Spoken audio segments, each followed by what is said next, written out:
I hope you can hear me. It's all good. Good. Thank you.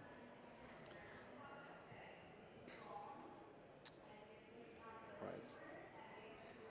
Let's see the clicker works. All right, so my name is Waheed Arian. I'm one of the NHS clinical entrepreneurs, senior emergency medicine doctor, but today I will speak in my capacity as the founder and the chief executive of Arian Teleheal. So Arian Teleheal is an international telemedicine charity based in the UK, registered in the UK, and we have volunteers, specialist volunteers from all across the globe, mainly from the UK healthcare system, who give advice on their smartphones from the comfort of their own homes or their offices, to medics who are in conflict zones, but also to medics who are in low-resource settings. We cater for all the specialties, and that includes emergency medicine, all the related subspecialties, but also we give advice on cold cases as well for chronic conditions. In acute situations, the turnaround is less than 4 hours. In chronic cases, it could be longer than that. And of course, we have to see that the challenges that we're facing, which are the clinical, the political, time zone, cultural competence, and all these. And it's taken us about 3 to 4 years to overcome these challenges in order to be able to connect the healthcare system in conflicts and low-resource settings to the healthcare system that we are privileged to benefit from. We're connected to healthcare system in Afghanistan. We're also connected to Syria, to Kashmir, and through our partnership with Health Education England to Uganda and South Africa.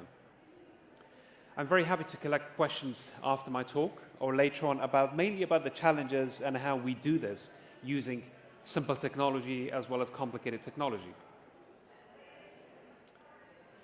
And the end result is very simple. We have got one of our kind volunteers who is an ONG specialist. He's sitting in Liverpool in the UK, and he's talking to an obs and gynae specialist in Malala Hospital in Kabul, Afghanistan, giving advice on smartphone using video call. And the means that we're using is smartphone, but also social media, secure social media such as Viber and WhatsApp. And these are some of the hospitals that we're connected to.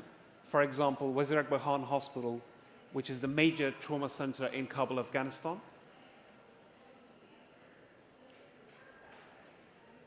And that's one of our meetings, that whenever we try to develop or bring in another hospital from one of the conflict zones, we gather together, we talk about it, and it's just not one-way communication. It has to be a collaboration with all the heads of organizations on the ground to tell us what to do, rather than for us telling us, or us telling them that this is what we want to do.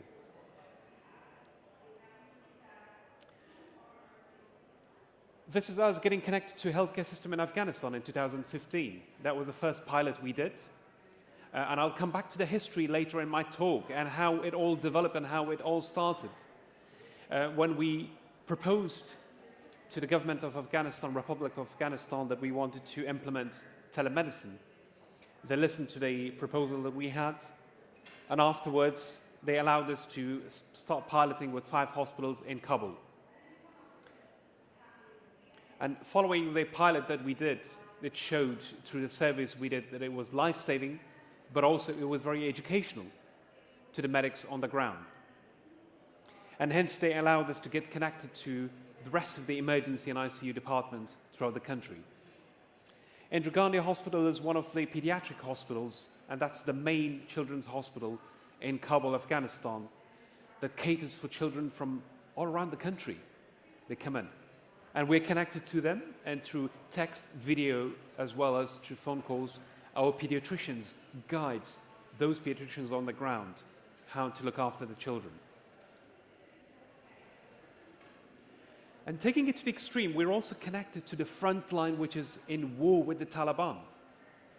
Kunduz Trauma Center, and that's a live case that you're seeing, a live picture. And it just demonstrates the lack of resources on front line, and that's a live operation that's going on. But what they have is a mobile phone, a smartphone, and they've got secure social media. And through that, they can send us images, and they can quickly discuss a case with us and ask one of our surgeons to guide them on the next stages in order to stabilize the patient and to save the life. And these are some of the images that we've received through smartphones. They look much clearer on smartphone rather than here on the screen. And some of the rare scans that we also receive, CT scans. And it's quite easy for us to look for a bleed that would endanger the life of the patient. And our neurosurgeon or radiologist can advise them immediately, is there a bleed or there isn't any bleed on that? And that's one of the rare MR scans that has also been sent to us just using a smartphone.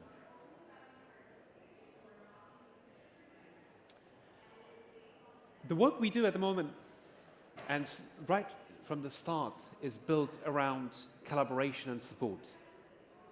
And without the support and collaboration of many people and organizations, we would not have been able to be where we are. We've got the UN Global Goals advocacy behind us, and we're aiming to not only promote but also stick to the agenda of 2030 Sustainable Development Goal, which is excellent healthcare for anybody in the world. And how we do that, we use innovation. That's another global goals.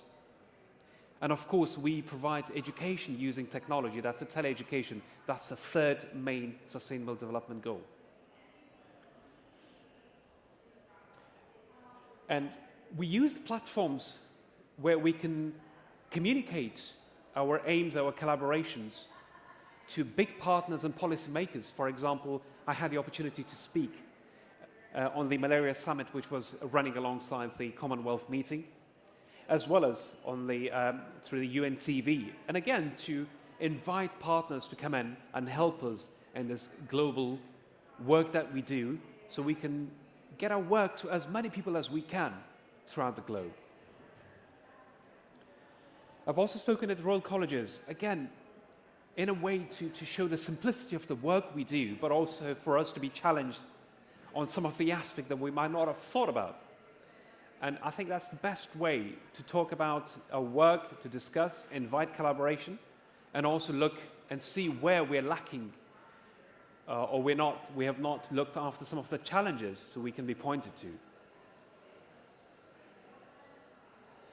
And our biggest partnership now is with Health Education England through the Global Health Exchange, that we serve as the virtual partners, that whenever we send our fellows who work for the national healthcare system, they can be connected to specialists in the background in a supervisory or in a more educational role.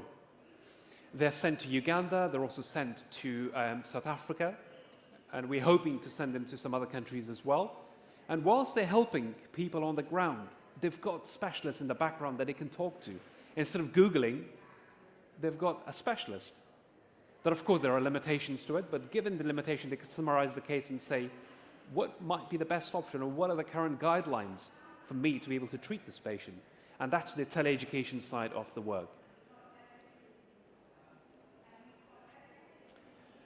And I'm looking at the future of where does the future of our work and mainly telemedicine lies. And I believe augmented reality as well as AI is the future. Although there is a lot of talk about it now, but I think it's just the beginning. And we were actually one of the first in the world to demonstrate how to use tele-education, telemedicine on Microsoft HoloLens. And that was the first the trauma call that I led from Aintree Hospital in Liverpool. The trauma call was going on in Kabul, Afghanistan. But again, demonstrating on a model to a doctor back in Kabul, Afghanistan, what to do and what not to do. That's the clinical side, but also demonstrating what I was referring to on a model that he could see on the screen as well.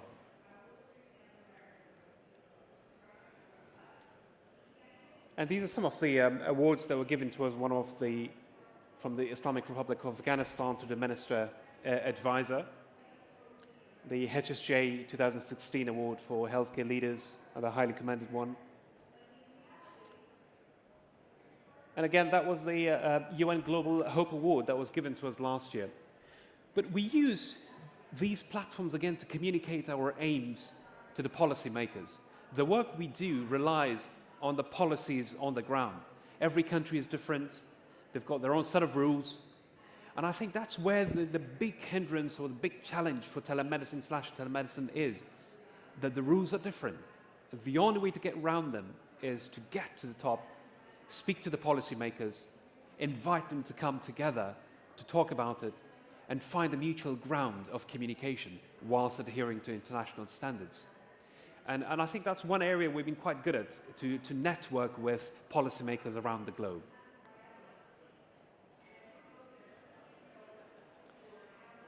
And that's another platform we used when we were invited as one of the UN Global Goalkeepers, and we managed to speak to the audience. And from that audience, we're now in partnership with several of them.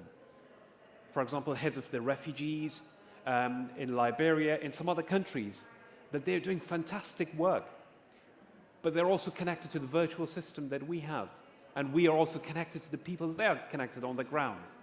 Again, demonstrating that the work we do relies on collaboration and innovation.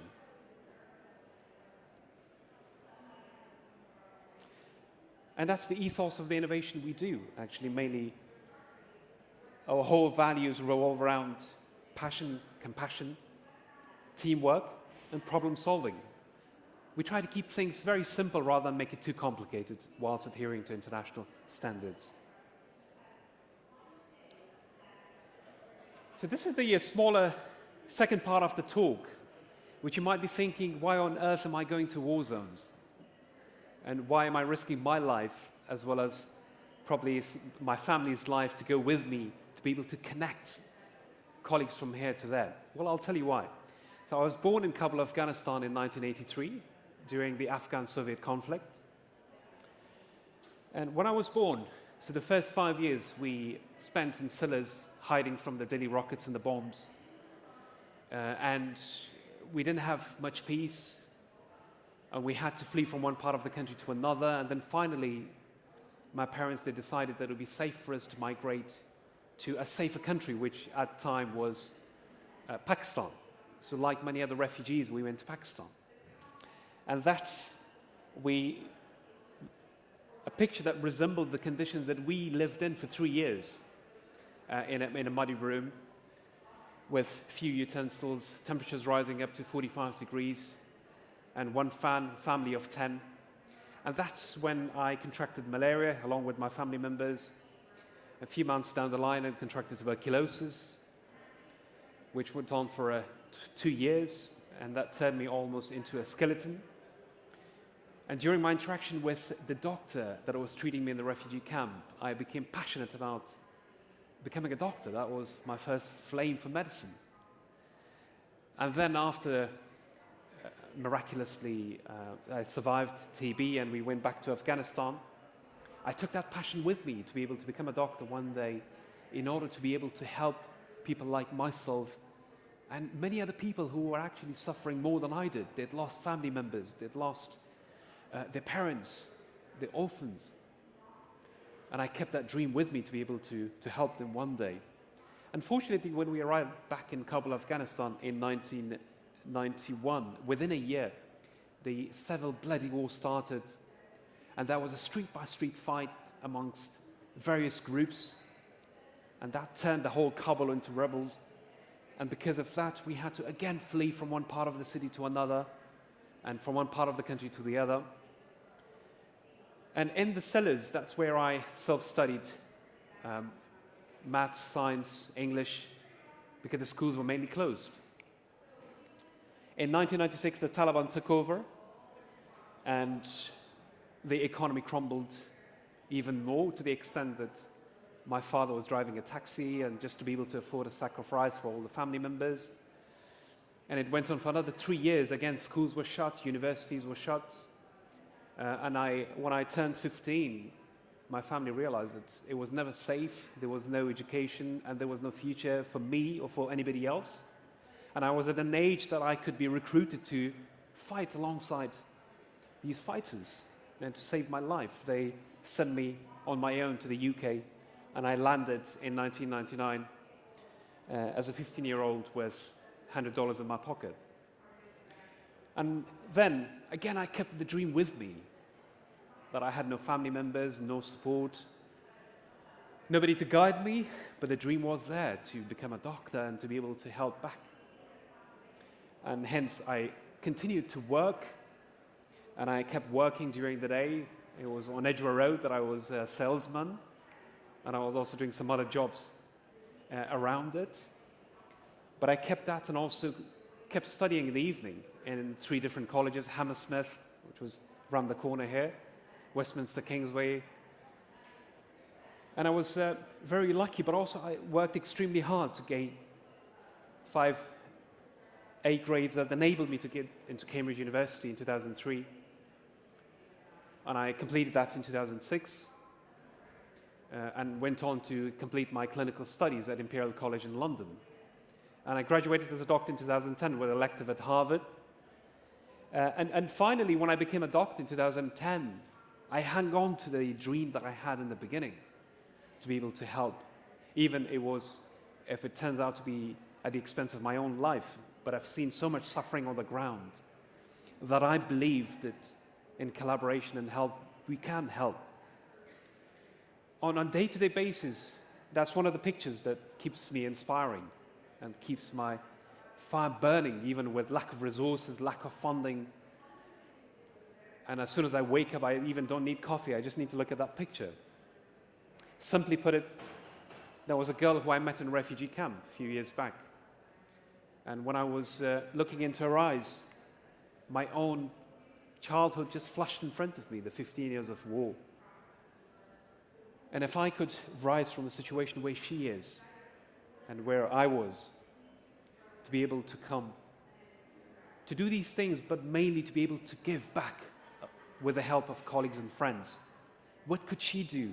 What could millions of other people like her do in conflict zones and in low-resource settings if we join hand in hand, collaborate, and help them rise? Thank you.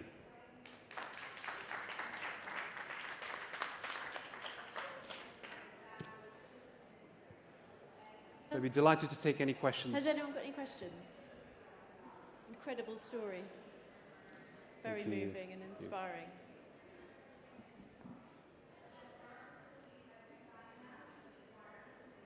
They might come and ask you afterwards. Yeah. Thank you very much. Thank you. Thank you for having me.